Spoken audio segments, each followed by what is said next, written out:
a new system for preventing her boyfriend from cheating, and that system, of course, is this. When your boyfriend's going out for the night and you're not with him, you sign his cock.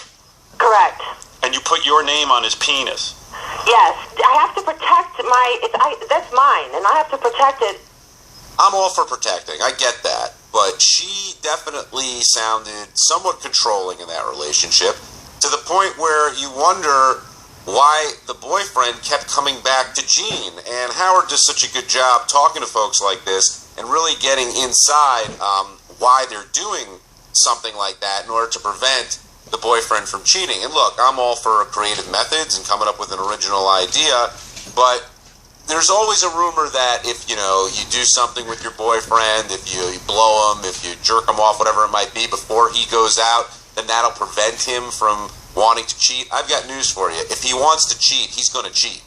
And you could blow him 10 times till Sunday, and he's still going to end up with whoever this other person is. As for the signing, I'll give it a lot of artistic merit and credit, but it seems to me like slapping a condom on, there are ways to work around it. I don't know if tracing would work, but there definitely are methods to get around what Jean's trying to do.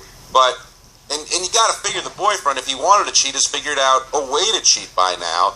But you also wonder if he's flattered by the attention. Look, I think everybody wants their significant other to think, hey, I want you to myself, and I don't want to share you, and I think you're good looking, and make sure that you're mine. But you tighten that noose a little too tight, and all of a sudden you're going to lose what you're trying to defend. And Howard even said that, getting blown beforehand, that doesn't work. If you want your boyfriend not to cheat, then be a good girlfriend. And if he keeps cheating, then maybe he's just not the guy for you, and vice versa. I mean, I know there's really nothing to sign with women. As Jean said, it's a little too moist down there. But if you want to keep your relationship intact, then, you got to respect the person you're with. And if you end up fucking around, either come clean, be honest about it, or just end it and move on. But Jean's writing a book about this and trying. Do you think she's got a good idea? Do you think that this could work? Call us, 888-STERN-100, 888-783-7610. And let's see. I mean, Howard also said he really didn't have enough for her to sign. If he did want to go that method with Beth, she can get a little bit of an H on it, and that's about it. But, it was funny. I thought the call went well. And then after Richard came by and started talking about Beer Fest, where Wolfie was, and you heard some clips from Beer Fest, and everyone getting inebriated, guy driving home after having God knows how many beers, and Richard continued to prove that. Thanks for calling. What's up? This is a little off the subject that you're on now, but I wanted to talk about the Beat Kanye game earlier that Howard did. Sure, great. I want to ask you a question first. I think that lady is insane, but I want to ask you a question. If that guy goes out and has sex like Benji does, without using his penis, that's Benji sex, is he considered cheating? Was that cheating? All right. Say hello to Papa Fluli. Bye-bye. Okay, I will definitely say hello to Gary. He'll be by later in the show. And is it cheating? Yeah, of course it is. I mean, any kind of cheating is cheating. Whether there's no... To me, it's always about the thought as well as the execution. If my wife is thinking about cheating or was looking the other way, then I got problems. And, I think that Jean's got problems here with her boyfriend if he's half as good looking as she says he is. He can't read good. Should Ronnie still be driving Howard?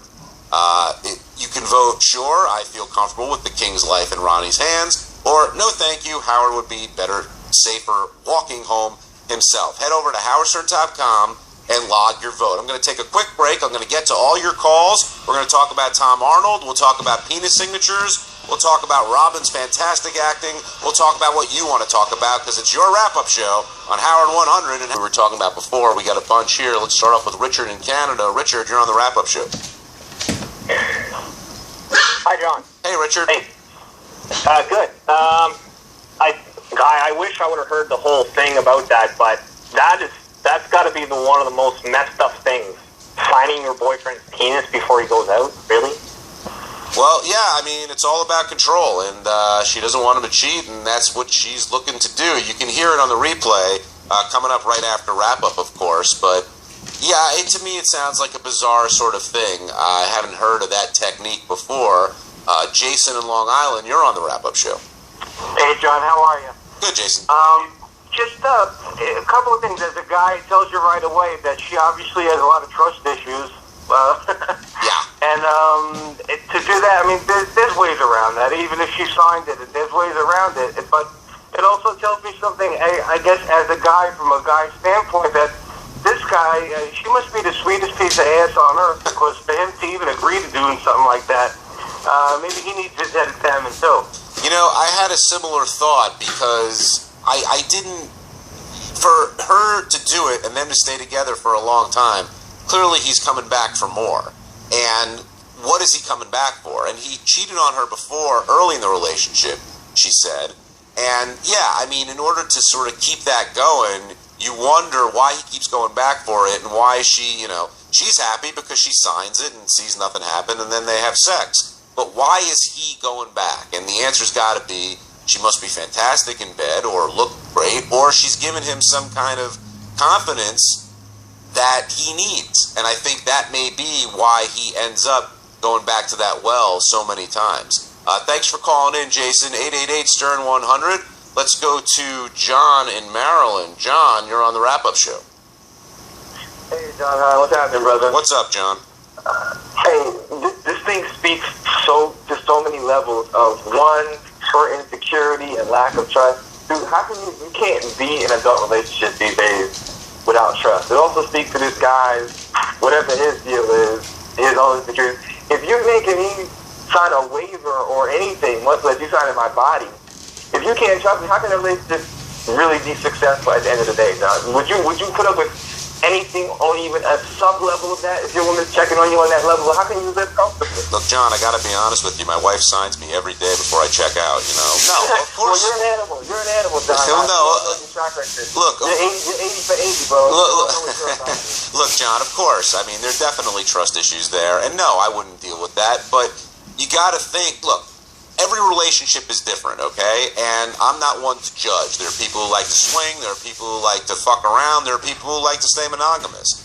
And if that's what you choose to do, so be it. But in this, it sounds like she wants that monogamous relationship, and he apparently wants it too, and he's willing to subject himself to getting his dick signed. And, you know, I wouldn't do it, but to each his own. I mean, I guess that's all I can really say about that. Let's take one more call on this before we move on. We'll go to Casey in Phoenix. Casey, you're on the wrap-up show.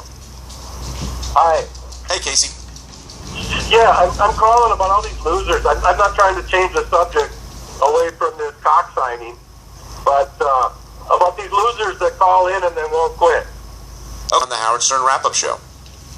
Hey, John, how are you? Doing all right. How are you? So great to talk to you again.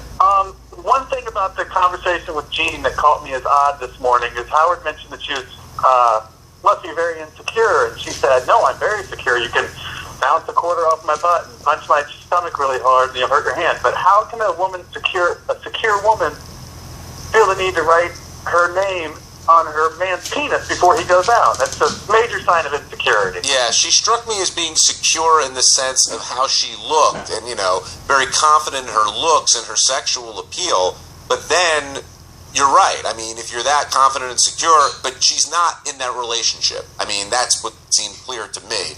Although, that's what helps her sleep at night. And then, you know, it works for Jean. Let's put it that way. Who knows if it's going to work for other people. And, but speaking of wives who have a thing or two, or partners, I should say, that have a thing or two to say about what their man does, Tom Arnold was in today, and we heard a couple of times how, you know, he loves his wife, he respects his wife, but she gives him a list of things to go over before she comes in, before Tom comes in, each time he does the show. Is it true that every time you come in here, your wife gives you a list? She seems to run a tight ship. She does run a tight ship. She gives you a list of what you should not talk about. Well, last night when I said goodnight to her, she's like, yeah, I will be sleeping. I go, why?